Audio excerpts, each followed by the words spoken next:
ಗಾದೆ ಮಾತುಗಳ ವಿಸ್ತರಣೆ. ಕುಂಬಾರನಿಗೆ ವರುಷ, ದೊಣ್ಣೆಗೆ ನಿಮಿಷ. ಗಾದೆ ವೇದಗಳಿಗೆ ಸಮಾನ. ಗಾದೆ ಹಿರಿಯರು ಮತ್ತು ಜನಪದ ಜೀವನದ ಅನುಭವದ ನುಡಿಮುತ್ತುಗಳು. ಗಾದೆಗಳು ಆಕಾರದಲ್ಲಿ ವಾಮನಾದರೂ ಅರ್ಥದಲ್ಲಿ ತ್ರಿವಿಕ್ರಮನಂತೆ. ಈ ಮೇಲಿನ ಕುಂಬಾರನಿಗೆ ವರುಷ, ದೊಣ್ಣೆಗೆ ನಿಮಿಷ ಎಂಬ ಗಾದೆಯು ಪ್ರಸಿದ್ಧವಾಗಿದೆ. ಯಾವುದೇ ಕೆಲಸವನ್ನು ಸರಿಯಾಗಿ ಮಾಡಬೇಕಾದರೆ ಕಷ್ಟಪಡಬೇಕು, ಆದರೆ ಹಾಳು ಮಾಡಲು ಕಷ್ಟಪಡಬೇಕಾಗಿಯೂ ಇಲ್ಲ. ಕಟ್ಟುವುದು ಕಠಿಣ, ಕೆಡುವುದು ಸುಲಭ ಎಂಬ ಗಾದೆಯು ಇದೇ ಅರ್ಥವನ್ನು ಹೋಲುತ್ತದೆ. ಒಬ್ಬ ಕುಂಬಾರ ಮಡಿಕೆಯನ್ನು ಮಾಡಲು ಮಣ್ಣು ತಂದು ಹರಳನ್ನು ಬೇರ್ಪಡಿಸಿ ಮಣ್ಣನ್ನು ಹದ ಮಾಡಿ ಕಷ್ಟಪಟ್ಟು ಮಡಿಕೆಯನ್ನು ಮಾಡುತ್ತಾನೆ.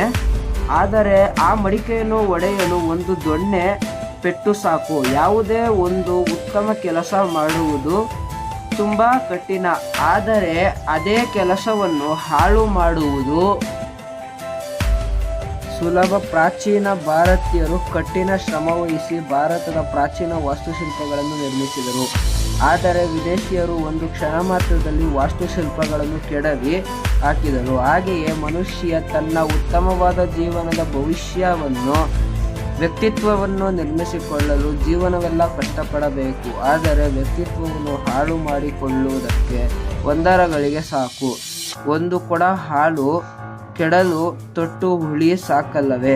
ಆದ್ದರಿಂದ ಮಾನವ ತನ್ನ ಘನತೆಯನ್ನಿರಿತು ಕಾರ್ಯನಿರ್ವಹಿಸಬೇಕು ಎಂಬುದನ್ನು ಪ್ರಸ್ತುತ ಗಾದೆಯು ತಿಳಿಸುತ್ತದೆ. Thank you.